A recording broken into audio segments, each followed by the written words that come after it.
आज हम खुदा के कलाम का मुताला इकट्ठे वाजबा उन्वान हम खुदा की तरफ हों से करने में कुछ वक्त गुजारते हैं।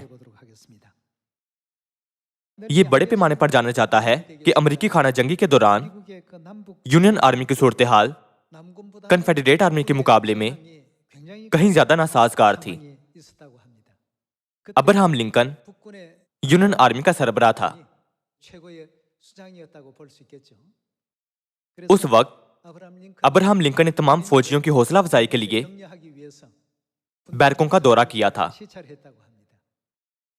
कमांडर्स लिंकन से मिलने आए और उससे बात की। चूंकि सदर गुलामों को आजाद करने के लिए जंग लड़ रहा है, जो कि एक नेक मकसद है, इसलिए हम जंग में जाने से पहले हमेशा खुदा से दुआ मांगते हैं। लिंकन ने पूछा, आप क्या दुआ मांगते हैं? हम दुआ कर रहे हैं कि खुदा इस जंग में हमारे साथ होंगे। लिंकन ने जब ये सुना तो वो हैरान रह गया। आप सब ऐसे दुआ करना अच्छा होगा, पर मैं दुआ के लफ्जों को थोड़ा बदलना चाहता हूं। तब कमांडर्स ने पूछा, हमें हमारी दुआओं के लफ्जों को कैसे बदलना चाहिए? उसने जवाब दिया, खुदा से यूं दुआ करने की बजाय के बराह करम हमारी तरफ हों, अब से खुदा से ये मांगते हुए दुआ करें कि बराह मेहरबानी हम खुदा की तरफ हों। क्योंकि कन्फेडरेट सिपाही भी खुदा से यही दुआ मांगते होंगे कि खुदा उनकी तरफ हों। उसके कहने का मतलब था कि दोनों अतराफ के सिपाही दुआ करेंगे कि ए खुदा बराह करम हमारी तरफ हों। उसने बात जारी रखी कि ताहम अगर हम खुदा की तरफ हो जाएं, चाहे हम कन्फेडरेट आर्मी में हों या यूनियन आर्मी में, तब खुदा माकूल तरीन नतीजा निकालेंगे। ये किस्सा आज के दिन तक मुंतकिल होता चला आ रहा है। ये सुनते हुए मैंने सोचा, सदर लिंकन बहुत अहम नुक्ता जानता था। आज हम भी खुदा से बहुत सी दुआएं मांगते हैं। जब भी हम दुआ करें, हमें हमेशा खुदा की तरफ होने के लिए दुआ करनी चाहिए, फिर हालात चाहे जैसे भी हों। फर्ज करें हम यूं दुआ करते हैं कि ए खुदा बराह करम मेरी तरफ हों, तो फिर चाहे हम गलत रास्ते पर हों, अगर हमें अपनी दिली तसल्ली के नताइज नहीं मिलते तो हम बुड़बुड़ाने और शिकायत करने लगेंगे। खुदा जो इब्तिदा से अंजाम की खबर रखते और देखते हैं, वो हता कि हमारा आगाज और अंजाम भी जानते हैं और निजात की राह पर हमारी रहनुमाई कर रहे हैं। क्या वो नहीं कर रहे? इसका मतलब है कि अगर हम हमेशा खुदा की तरफ हों, तो हम हमेशा ईमान की फातेहमंद जिंदगी गुजार पाएंगे। बराह करम मेरी तरफ हों, खुदा से ये दुआ मांगते हुए अपने आप को म्यार ठहराने की बजाय हमें ये कहते हुए खुदा से दुआ मांगनी चाहिए कि बराह करम मेरी रहनुमाई करें ताकि मैं ईमान की दुरुस्त राह पर चल सकूं, यानी आपकी तरफ हूं। ये हमारी रोजमर्रा जिंदगी में होना चाहिए। अगर हम अखिया बादशाह की तारीख पर एक नजर डालें, तो उस जमाने में कौन नबी था? ये एलिया था। उस वक्त अखिया बादशाह की बीवी इजबिल बहुत से झूठे नबियों को, जो ये सीरत और बाल की प्रस्तुत करते थे, शाही महल में लाई और अखिया बादशाह को रूहानी लिहाज से गुमराह किया। चूंकि अखिया बादशाह ने सच्चे खुदा की निस्बत गैर मबूदों की इबादत की थी, इसलिए उसके सब लोग भी सच्चे खुदा की बजाय गैर कौमों के देवताओं की इबादत करने लगे थे। नतीजतन एलिया नबी के वसीले खुदा ने बाल की पूजा करने वाले तमाम झूठे नबियों को सजा दी और उन्हें हलाक कर दिया। चूंकि इस्राएली सही और गलत में इम्तियाज करना नहीं जानते थे, इसलिए एलिया ने उन्हें कहा, तुम किसकी तरफ हो? एक को चुन लो। उसने कहा, अगर खुदा तुम्हारा सच्चा बचाने वाला है जो तुम्हें बचाएगा, तो खुदा की तरफ खड़े हो जाओ। अगर तुम सोचते हो कि बाल खुदा है, तो बाल की तरफ खड़े हो जाओ। एलिया नबी क्या चाहता था कि तमाम बनी इस्राएल किसकी तरफ खड़े हों? वो चाहता था कि वो खुदा की तरफ खड़े हों। बस यूं कोहे किरमल पर एक रूहानी लड़ाई हुई थी। सिर्फ एक नबी यानी एलिया नबी खुदा की तरफ खड़ा था। और 850 दीगर नबी झूठे माबूदों की तरफ खड़े थे। ये 850 बमुकाबला एक था। दोनों फरीक इस बात पर रजामंद थे कि एक एक बैल लेकर टुकड़े टुकड़े करके मजबा पर रखा जाए और खुदा से दुआ मांगी जाए। जो माबूद हमारी दुआ का जवाब दे वही सच्चा खुदा है। चूंकि वो शुमार में ज्यादा थे तो एलिया ने कहा, पहले तुम शुरू करो क्योंकि तुम बहुत ज्यादा हो। यूं उन्होंने सुबह से शुरू करके अपने देवताओं का नाम लेकर पुकारना शुरू किया। उन्होंने सच्चे दिल से अपने देवताओं से दुआ की कि हमें जवाब दे, मगर कोई जवाब ना मिला, कुछ भी नहीं हुआ। ताहम जब एलिया ने तमाम इस्राएलियों को जमा किया और खुदा से दुआ मांगी तो आसमान से आग नाजिल हुई और मजबा पर बैल को जला डाला, ताकि सब इस्राएली जान सकें कि यहोवा ही सच्चा खुदा है। सब झूठे नबियों को पकड़ लिया गया और नीचे किसून की वादी में ले गए ताकि कोई वहां से भाग ना सके। आखिर में वो वहां कत्ल कर दिए गए थे। ऐसी बड़ी फतह मिली थी। बाल की तरफ 850 नबी थे, मगर खुदा की तरफ सिर्फ एक ही था। आप सब खुदा ने किताब मुक़द्दस में दर्ज मुख्तलिफ तारीखी मनाज़िर से दिखाया और अपनी तालीमात से हम पर उजागर किया है कि फतह का पुरफज़ल नतीजा हमेशा उन्हें बख्शा जाता है जो खुदा की तरफ होते हैं। और भी मिसालें मौजूद हैं। दानियल की किताब के दूसरे बाब में नबूकदनेस्सर ने एक मूरत देखी थी जिसका सर सोने का, उसका सीना और बाजू चांदी के थे, उसका शिकम और राने तांबे की और इसकी दोनों टांगे लोहे की थीं। दानियल की तफसीर सुनकर नबूकदनेस्सर बादशाह को मालूम हुआ कि सल्तनत की तारीख मुस्तकबिल में कैसे आया होगी। ये सुनने के बाद कि सोने का सर इसकी बादशाहत यानी बाबुल की सल्तनत को जाहिर करता है, उसे एक अजीब तरकीब सूझी। उसने दूरा के मैदान पर सोने की एक बड़ी मूरत नस्ब करवाई। नबूकदनेस्सर बादशाह ने सोचा, चूंकि दानियल ने कहा था कि सोने का सर तू है, तो अगर सर से पांव तक मूरत सोने से बनी हो तो बाबुल की सल्तनत अब तक कायम रह सकती है। उसने एक बहुत बड़ी मूरत बनवाई और बाबुल के तमाम हाकिमों को हुक्म दिया कि आओ और मूरत के आगे सजदा करो। ताहम जैसा कि हम सब जानते हैं कि दानियल के 3 रफीकों ने क्या किया था। उन्होंने मूरत को सजदा नहीं किया था। उनकी किस किस्म की ज़हनियत थी? वो मूरत या बादशाह की तरफ नहीं थे, बल्कि वो किसकी तरफ थे? वो खुदा की तरफ थे। जब उन्होंने सूरत हाल को खुदा की नुक्ता नजर से देखा तो वो समझ पाए कि लोग जो काम कर रहे हैं वो खुदा को नापसंद है। इसीलिए उन्होंने उन लोगों की तरह मूरत को सजदा ना किया था। इसकी वजह यह थी कि वो खुदा की तरफ थे। इसके बाद तीनों रफीक आग की जलती भट्टे में फेंके गए, मगर आग ने उनका कुछ नहीं बिगाड़ा और उनके सरों का एक बाल भी ना जला था। आप सब जब हम दानियल की किताब में दर्ज तीनों रफीकों के बारे में इंदराज देखें तो उनका क्या नतीजा निकला जो खुदा की तरफ हैं। उनके ईमान ने उन्हें फतह दिलाई थी और खुदा ने उन्हें एक ऐसे मकाम पर रखा था जहां वो बाद में अजीम जलाल हासिल कर सके थे। इसलिए जो लोग खुदा की तरफ खड़े होते हैं वो ऐसे लोग होते हैं जो ईमान रखते और हमेशा फतहमंद होते हैं। रूहानी नुक्ता नजर से ये वो लोग हैं जिनसे खुदा खुश होते हैं।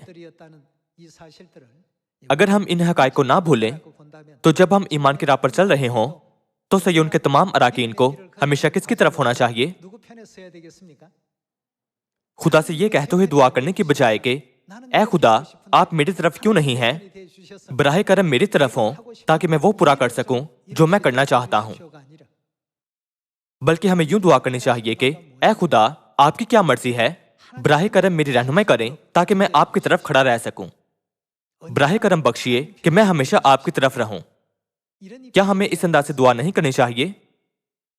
इब्तदाई कलीसिया के जमाने में भी बाज लोग ये कहते हुए किसी की तरफ हो जाते थे कि मैं पौलुस की तरफ हूं या मैं पतरस की तरफ हूं। या मैं अपलूस की तरफ हूं। लोग तरफदारी करते हैं और ग्रोहों में तकसीम हो जाते हैं। बाजुकात ऐसा होता है क्योंकि वो अपने ग्रोह को दीगर ग्रोहों से बढ़तर बनाना चाहते हैं और साथ ही वो दूसरों की निस्बत बेहतर रवैया चाहते हैं। इसलिए पौलुस रसूल ने कर्ब में अपनी छाती पीटी के उसने कहा, तुम सब एक बदन हो क्योंकि तुम सब एक ही रोटी में शरीक होते हो और एक खुदा पर ईमान रखते हो। तुम क्यों कहते हो मैं पौलुस का हूं या मैं अपलूस का हूं? ये ना तो पौलुस था और ना ही अपलूस था जिसने उन्हें बचाया था, लेकिन क्योंकि ये दो कलीसिया के सरबराह थे, इसलिए बाज राकीन कहते थे कि मैं उसके पीछे चलता हूं, मैं उसके करीब हूं। आप सब, हमें किसकी तरफ देखना चाहिए? हमें खुदा की तरफ देखना चाहिए। ताहम उन्हें गलत फहमी थी। उन्हें कहना चाहिए था हम हमेशा खुदा की तरफ हों। इसलिए पौलुस रसूल ने निशानदही की कि यह सोचना बिल्कुल गलत है कि मैं पौलुस की तरफ हूं, मैं अपलूस की तरफ हूं। पौलुस ने बीज बोया, अपलूस ने पानी दिया, मगर खुदा ने इसे बढ़ाया था। इसलिए ना बोने वाला ना ही पानी देने वाला कुछ है। कोई भी बो सकता है और कोई भी पानी दे सकता है, मगर वो जो इसे बढ़ाता, शाखें निकालता, फूल खिलाता और फल पैदा करता है, वो जो चीजों को जिंदगी देता है, वो कौन है जो ये कर सकता है? सिर्फ खुदा है। हम महज ताल्लुक जोड़ने वाले हैं जो आपको खुदा से मुतारिफ करवाते हैं। हम कुछ खास नहीं हैं। यूं पौलुस ने अपने आप को खुदा और लोगों के मबैन दरमियानी के तौर पर बयान किया था। आप सब, जबकि हम आज ईमान की राह पर चल रहे हैं, जब हमें पेचीदा सूरत हाल का सामना करना पड़ता है, जहां फैसला करना मुश्किल होता है, तो हमें सोचना चाहिए कि मैं हमेशा खुदा की तरफ हूंगा। अगर हम इस किस्म के ईमान पर कायम रहें, तो खुदा हमेशा फसा की राह खोलेंगे और हमें हिकमत और ईमान बख्शेंगे ताकि हम हता के आखिरी बड़ी रूहानी लड़ाई में भी फतह याब हो सकें। दूसरी जानिब फर्ज करें हम ये कहते हुए दुआ मांगते हों कि ऐ खुदा, आप मेरी तरफ क्यों नहीं हैं? आप सिर्फ उस शख्स की ही क्यों सुनते हैं? आप क्यों सिर्फ उसकी बात पर कान धरते हैं और मेरी बात पर नहीं? जब हम खुद गर्ज हो जाते हैं तो हमारा ईमान कमजोर हो जाता है। इसलिए चाहे हमें किस तरह के हालात का सामना करना पड़े, हमें हमेशा अपने आप से पूछना चाहिए कि क्या मैं हमेशा खुदा की तरफ हूं? हम किताब मुक़द्दस से उन लोगों के बारे में तस्दीक करते हैं जो बाल की तरफ खड़े थे और वो शख्स जो खुदा की तरफ खड़ा था। हम पहले सलातीन बाब 18 की तरफ जाते हैं। अगर आप पहले सलातीन बाब 18 आयत 19 से कलाम देखें तो ये कहा गया है कि इसलिए अब तू कासिद भेज और सारे इसराइल को और बाल के 450 नबियों को और यसीरत के 400 नबियों को जो इसबिल के दस्तरखान पर खाते हैं कोहे किरमल पर मेरे पास इकट्ठा कर दे। सो अखियब, वो उस वक्त बादशाह था, अखियब ने सब बनी इसराइल को बुला भेजा और नबियों को कोहे किरमल पर इकट्ठा किया। और एलिया सब लोगों के नजदीक आकर कहने लगा, तुम कब तक दो ख्यालों में डामाडोल रहोगे? एलिया का मतलब था कि तुम खुदा की तरफ होने से क्यों हिचकिचाते हो? वो बहुत बेचैन था। तुम कब तक दो ख्यालों में डामाडोल रहोगे? अगर खुदावंद ही खुदा है तो उसके पैरों हो जाओ, और अगर बाल है तो उसकी पैरवी करो। पर उन लोगों ने उसे एक हरफ जवाब ना दिया। तब एलिया ने उन लोगों से कहा, एक मैं ही अकेला खुदावंद का नबी बच रहा हूं, पर बाल के नबी 450 आदमी हैं। सो हमको 2 बैल दिए जाएं और वो अपने लिए एक बैल को चुन लें और उसे टुकड़े टुकड़े काटकर लकड़ियों पर धरें और नीचे आग ना दें। और मैं दूसरा बैल तैयार करके उसे लकड़ियों पर धरूंगा और नीचे आग नहीं दूंगा। तब तुम अपने देवता से दुआ करना और मैं खुदावंद से दुआ करूंगा, और वो खुदा जो आग से जवाब दे वही खुदा ठहरे। और सब लोग बोल उठे, खूब कहा। वो सब उसके मशवरे पर मुत्फिक थे। देखते हैं कि नतीजा क्या था। हम 25 आयत से जारी रखते हैं। सो एलिया ने बाल के नबियों से कहा कि तुम अपने लिए एक बैल चुन लो और पहले उसे तैयार करो, क्योंकि तुम बहुत से हो, और अपने देवता से दुआ करो, लेकिन आग नीचे ना देना। सो उन्होंने उस बैल को लेकर जो उनको दिया गया था उसे तैयार किया और सुबह से दोपहर तक बाल से दुआ करते और कहते रहे, ऐ बाल हमारे सुन। पर ना कुछ आवाज हुई और ना कोई जवाब देने वाला था, और वो उस मस्बा के गिर्द जो बनाया गया था कूदते रहे। और दोपहर को ऐसा हुआ कि एलिया ने उनको चिढ़ाकर कहा, बुलंद आवाज से पुकारो, क्योंकि वो तो देवता है। वो किसी सोच में होगा, या वो खलवत में है, या कहीं सफर में होगा, या शायद वो सोता है। सो जरूर है कि वो जगाया जाए।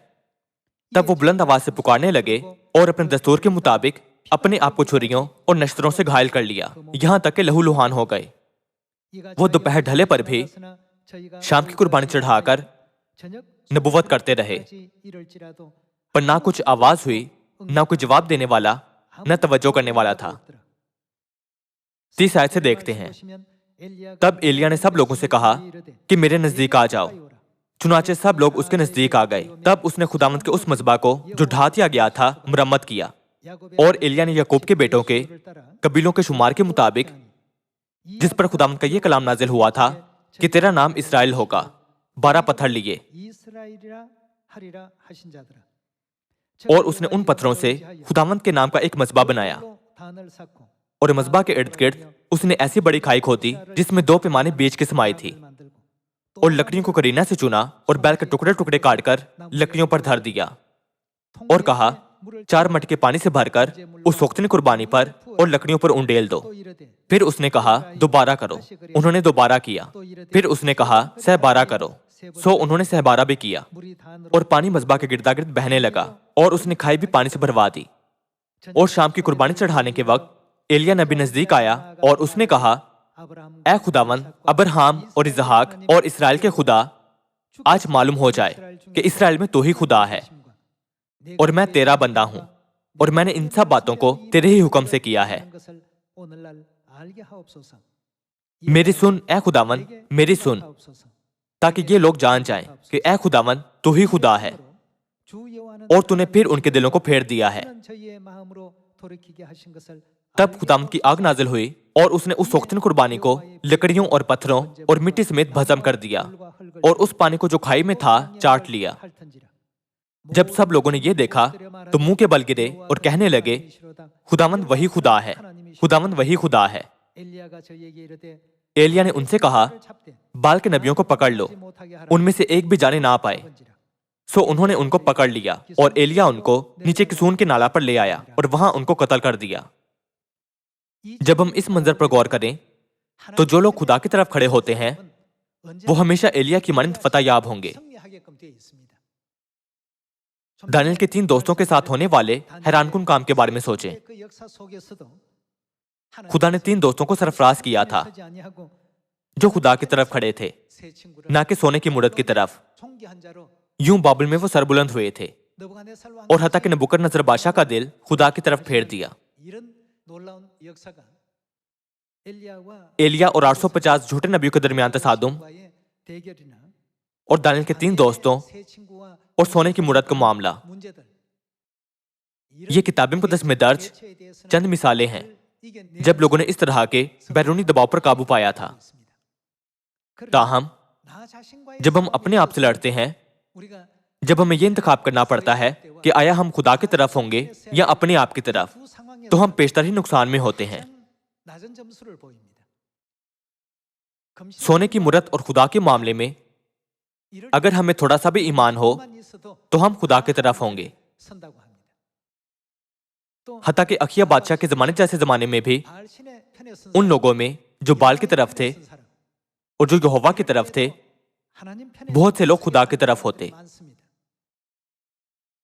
ताहम मसला हमारे अपने दिल से शुरू होता है। खुदा हमें कुछ करने को कहते हैं पर हम करना नहीं चाहते, या खुदा हमें कुछ करने को कहते हैं पर हम कुछ और करना चाहते हैं। इस वक्त अगर खुदा की तरफ होने के लिए हमारी जांच की जाए तो हम बहुत ही कम स्कोर हासिल करेंगे। तमाम हालात में हमें अपनी जाती ख्वाहिशात पर गालिब आने के काबिल होना चाहिए। सोने की मूरत और खुदा में से बेशक हर एक खुदा को चुनेगा। बाल और खुदा में से बेशक 100% हम खुदा को चुनेंगे।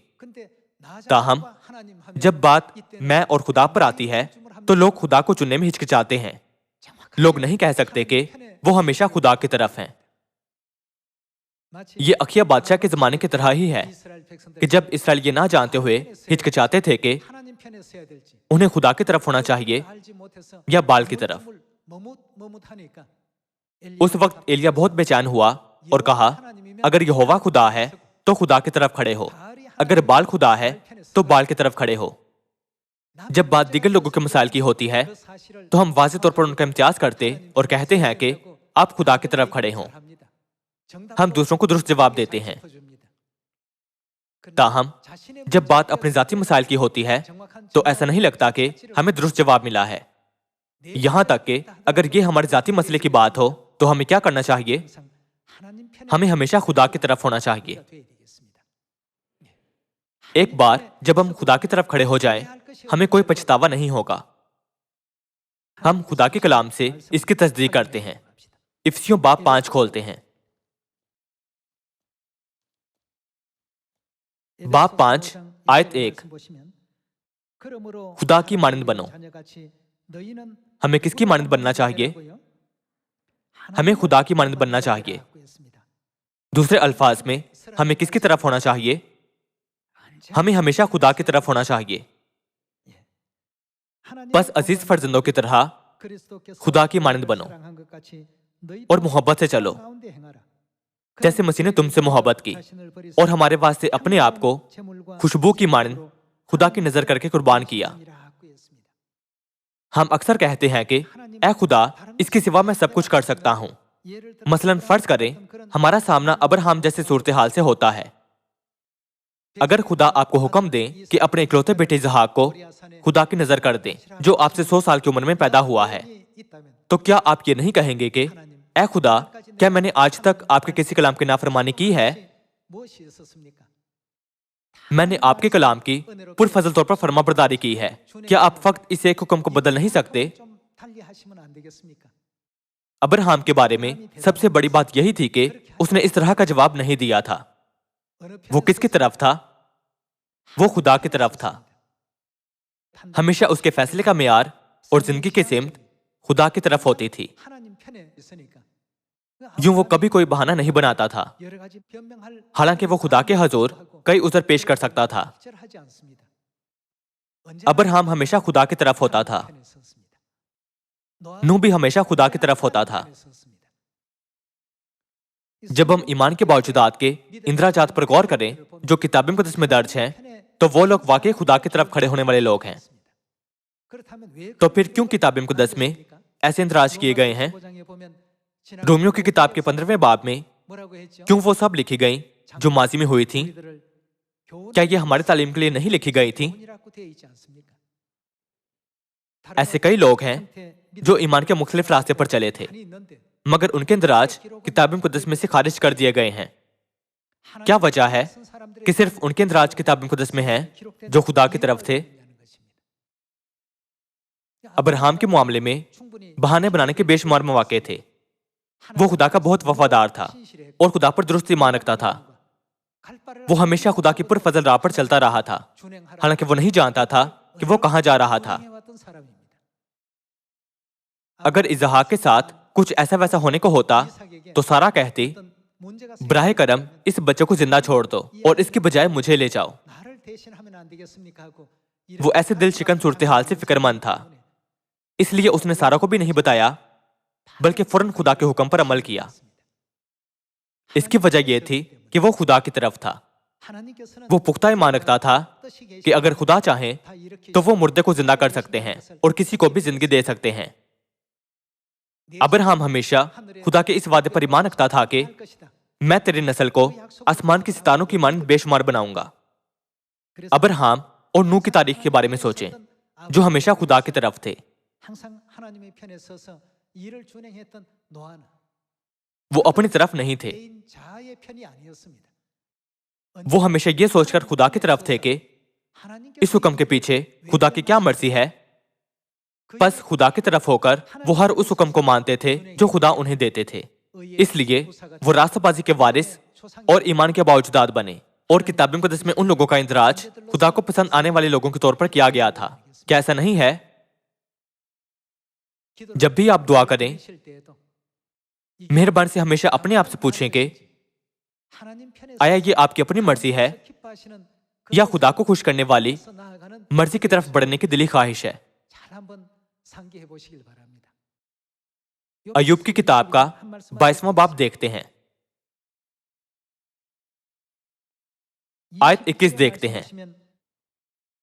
उससे मिला रह तो सलामत रहेगा। सादा लफ्जों में कहें तो हमें हमेशा खुदा की तरफ होना चाहिए और इससे तेरा भला होगा। आयत 22 से देखते हैं, मैं तेरी मिन्नत करता हूं कि शरीयत को उसी की जुबानी कबूल कर और उसकी बातों को अपने दिल में रख ले। अगर तू कादर मुतलिक की तरफ फिरे तो बहाल किया जाएगा, बशर्ते के तू नाराजगी को अपने खैमों से दूर कर दे। तू अपने खजाना को मिट्टी में और ओफीर के सोने को नदियों के पत्थरों में डाल दे। तब कादर मुतलिक वो क्या होगा? तेरा खजाना और तेरे लिए बेशकीमत चांदी होगा, क्योंकि तभी तू कादर मुतलिक में मसरूर रहेगा और खुदा की तरफ अपना मुंह उठाएगा।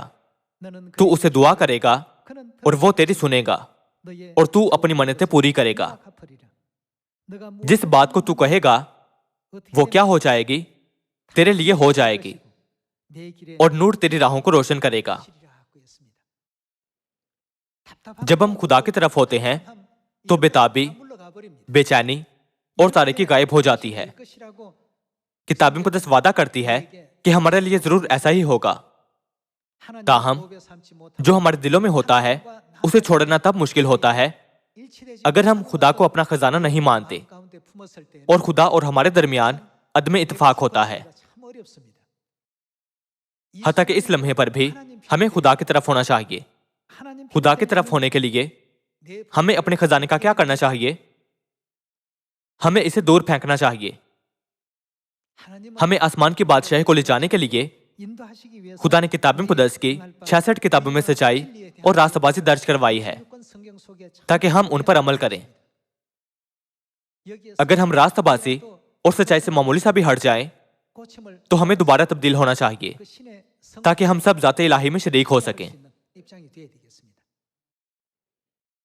अगर आप कहें इसके सिवा मैं सब कुछ बर्दाश्त कर सकता हूं, तो फिर इसके सिवा की वजह से आप आसमान की बादशाही में दाखिल ना हो सकेंगे। अगर हम इसके सिवा वाली सोच पर गालिब आकर खुदा की तरफ हों, तो मेरा यह मानना है कि खुदा यकीनन आसमान की अब्दी बादशाही को हमारी रहनुमाई करेंगे। ये जमाना जिसमें हम रह रहे हैं, इसमें यह खास तौर पर क्यों जरूरी है? दूसरे तिमुथियुस बाब 3 के मुताबिक क्या कहा गया है कि आखिरी दिनों में क्या होगा? यह कहा गया है कि लोग खुद गर्ज और जर दोस्त बन जाएंगे।